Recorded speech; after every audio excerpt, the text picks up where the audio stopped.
All right, here we are at Castaways, which is going to come up in a little bit, but we're going to talk about the 2025 Gloucester Student Arts Festival. Why don't you guys introduce yourselves? Yeah. Hello, everyone. My name is Tony Waldron, and I'm the Gloucester Student Arts Festival Coordinator for the third year this year. And I'm Emily Siegel. I am the Executive Director at the Gloucester Education Foundation. Well, give us the who, when, what, why, where.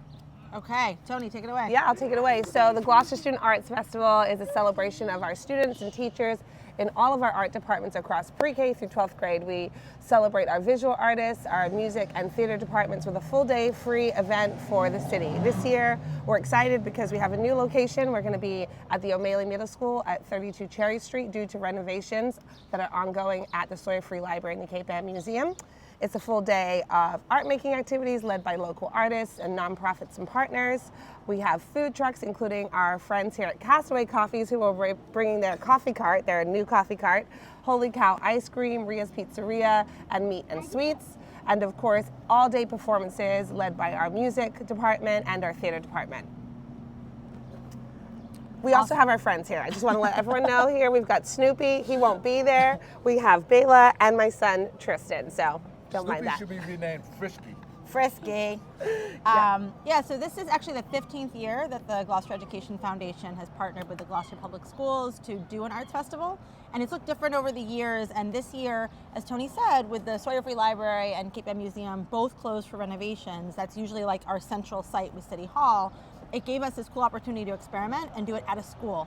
And teachers plan this with us. We have an amazing team of 10 educators that work with us for about 5 months to plan this. And they said, why don't we try doing it at a school? And O'Malley is the perfect site for it. Lots of room outside. We'll have a huge stage, the stage that's usually down at the Boulevard for concerts in the summer. Ringo Tar. Was Shout so out. Generous. Yeah. Thank you, Ringo. So generous and is letting us borrow the stage for the day. So we'll have performances outside on that. And then at O'Malley, you have the auditoriums. You can have theater performances.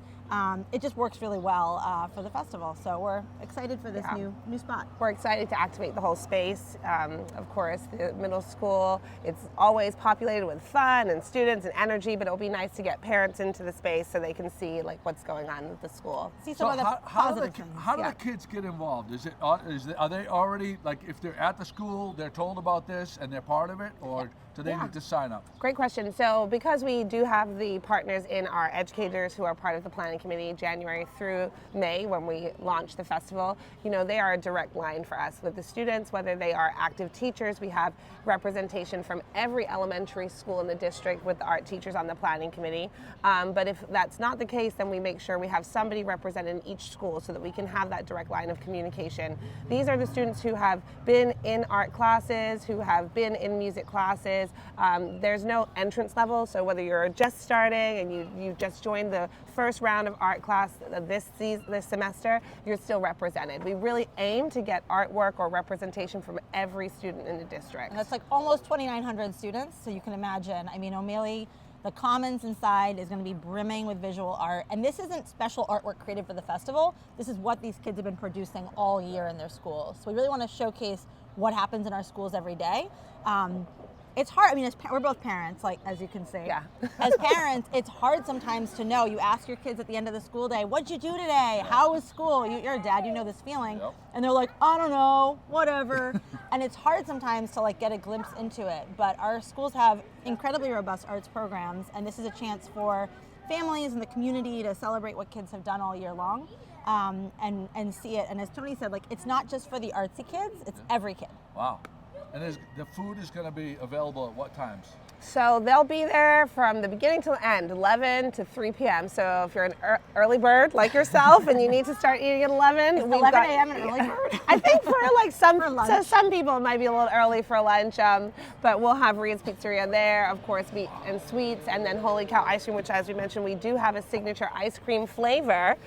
This year, the signature ice cream flavor was designed by 2 7th graders at the middle school who decided to make a flavor based on their favorite sports team. Of course, we're having an issue over on the side here with a dog eating some trash, but what can I expect? I have a lab, so It's a burrito. It's a burrito. So the Bruins brownie batter. Okay, it's a mouthful. A signature flavor designed by Caleb and Tyler. Trent, my apologies, Trent. We went to the middle school yesterday and gifted them their gift cards from Holy Cow Ice Cream. They're very excited. It will feature brownie batter ice cream, golden Oreos, regular Oreos, chocolate sprinkles, and a topping of golden gummy bears. Wow. So if you're interested in sampling, yes. We love creativity in all forms, right? Some people are painters, some people design ice cream flavors. But there were 87 entries into this contest at O'Malley. Oh, wow. So the art teachers did this contest, Nicole and Brett, Mr. Dunton and Mr. Dekowitz did this contest, and there were 87 entries, and these two boys, the kids voted, and these two boys won, and they were really excited. It was very sweet. Huge shout out to Holy Cow. They always, whenever there's something in town, absolutely, they always step up. Holy Cow's been great sponsors of several events I've organized, and they just have great ice cream. Oh my God, the best. And someone who tries not to eat too much dairy, I will say their vegan ice cream is second to none in my opinion. Yes. So good. Yeah. Yeah. So do you want to announce, or is it a secret about the Bruins? It was a small thing, but after Tony presented the Holy Cow gift cards to these two boys, Trent and Caleb, that won the contest, I emailed the Boston Bruins yesterday because I was like, I'm just going to email the Boston Bruins and the Bruins Foundation. The Boston Bruins Foundation is wonderful. They do great work all over the state. And I emailed them and sent photos and just said, just so you know, up in Gloucester, we named an ice cream flavor after the Bruins, and these two kids designed it as part of their art class at school. And I sent them photos, and they wrote back immediately and were like, this is so awesome. We put care packages in the mail just now for Trent and Caleb, so some Bruins gear is coming their way. And it's this funny little part of the festival that I think it was Tony's idea initially. Let's celebrate creativity in all of its forms. Let's design an ice cream flavor.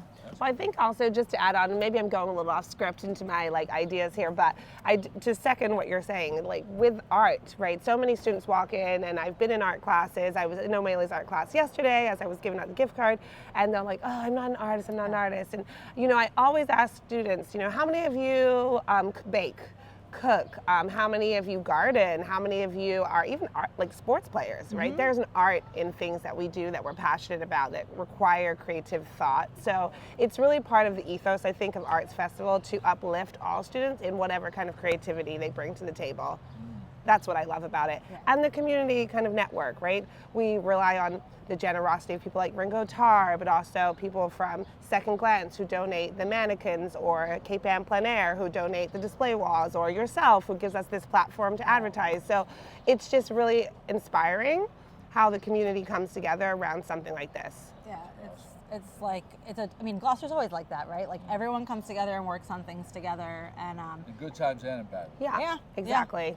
Yeah, and I'll just say, I know O'Malley's been in the Gloucester chatter a lot lately about some challenges in the school, and I think they're really real. There are some real challenges among youth, not just in Gloucester, all over the place. And so we're extra glad to have the festival at O'Malley this year to show people some of the wonderful things happening in that building. Yeah. So again, when we wrap it up as far as the who, when, why, yes. when? Yep. So Gloucester Student Arts Festival is Saturday, May 17th. So that's next Saturday. Rain or shine. If it's raining, we'll move inside. Hopefully it'll be nice out. We can enjoy Gloucester in the spring together. 11 to 3. We'll be at O'Malley. Parking will be in the lower lot. So I was just going to say that. Park in the lower lot. The loop where the buses come in and where drop off of every day is going to be closed off to the public because we don't want any kids getting trampled by a car.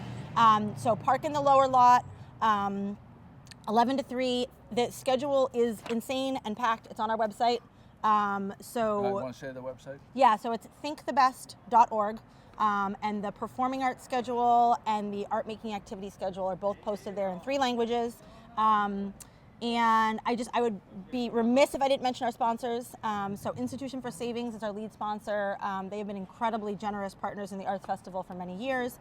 The Applied Materials Foundation, for the first time this year for Arts Fest, came in as a sponsor. They have been huge supporters of STEM in Gloucester for a long time, but they're also funding the arts.